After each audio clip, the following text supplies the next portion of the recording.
കേരളത്തിലെ ഇസ്ലാമിക ഭീകരതയെ നേരിട്ട് പ്രതിരോധിക്കാൻ NSG വരുന്നു. സംസ്ഥാനത്ത് ഈ വർഷം അവസാനത്തോടെ NSG ക്യാമ്പ് സ്ഥാപിക്കും. കേരളത്തിൽ വൻ വർഗീയ കലാപങ്ങൾക്ക് ഇസ്ലാമിക് ശക്തികൾ ലക്ഷ്യമിടുന്ന സാഹചര്യത്തിലാണ് കേന്ദ്രസേന നേരിട്ടെത്തുന്നത്. ഇന്ത്യ 2047 എന്ന പദ്ധതിയിലൂടെ PFI ലക്ഷ്യമിടുന്നത് ഇസ്ലാമിക രാഷ്ട്രം. കേരളം കേന്ദ്രീകരിച്ച് ഇതിനായുള്ള ആസൂത്രണം നടക്കുന്നു.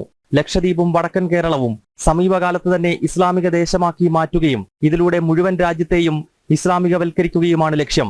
ആഗോള ഭീകരശക്തികൾ കേരളത്തിൽ വേരുറപ്പിക്കുന്ന സാഹചര്യത്തിൽ NSG ക്യാമ്പ് ഇവിടെ അനിവാര്യമെന്ന് വിദഗ്ധർ ചൂണ്ടിക്കാട്ടുന്നു. ആശുപത്രി തുടങ്ങുന്നത് എപ്പോഴാണ്? രോഗികളുടെ എണ്ണം കൂടുമ്പോഴാണ്. അതുകൊണ്ട് NSG യൂണിറ്റ് വരുന്നു എന്ന് വെച്ചാൽ തീവ്രവാദ പ്രവർത്തനം വർദ്ധിച്ചു എന്നാണ് അർത്ഥം.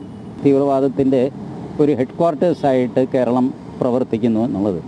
കേരളത്തിൽ ബോംബൊന്നും പൊട്ടുന്നില്ലായിരിക്കാം. കാരണം ഹെഡ് ക്വാർട്ടേഴ്സിൽ ആരും ബോംബ് ഉണ്ടാക്കുന്ന സ്ഥലത്ത് ബോംബ് പൊട്ടിക്കില്ലല്ലോ. അത് വേറെ സ്ഥലത്ത് പൊട്ടിക്കാൻ വേണ്ടിയിട്ടാണ് ഉണ്ടാക്കുന്നത്.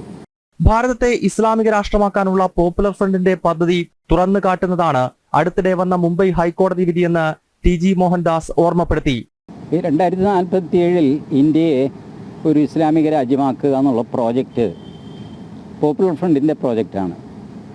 അത് പോപ്പുലർ ഫ്രണ്ടിനെ നിരോധിക്കുന്നതിന് മുമ്പ് പൂനെയിൽ അറസ്റ്റിലായ 3 പോപ്പുലർ ഫ്രണ്ട് പ്രവർത്തകർക്ക് ജാമ്യം നിഷേധിച്ചുകൊണ്ട് ബോംബെ ഹൈക്കോടതി കഴിഞ്ഞ ദിവസം വിശദമായ ഒരു വിധി എഴുതി.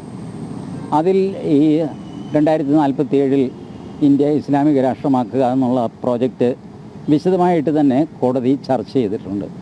സാധാരണഗതിയിൽ ഒരു ബെയിൽ ആപ്ലിക്കേഷൻ തള്ളുമ്പോൾ എഴുതുന്ന വരികളല്ല ബോംബെ ഹൈക്കോടതി അതിലെഴുതിയിരിക്കുന്നത്.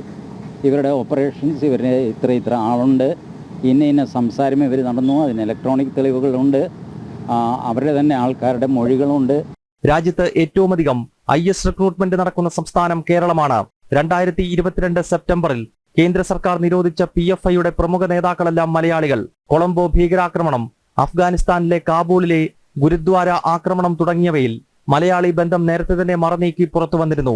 ഇസ്ലാമിക ഭീകരത കേരളത്തിൽ കരുത്താർജിക്കുന്നതിന്റെ പ്രത്യക്ഷ ഉദാഹരണമായി ഇത്തരം വിഷയങ്ങളെ കേന്ദ്ര രഹസ്യാന്വേഷണ വിഭാഗം ചൂണ്ടിക്കാട്ടുന്നു.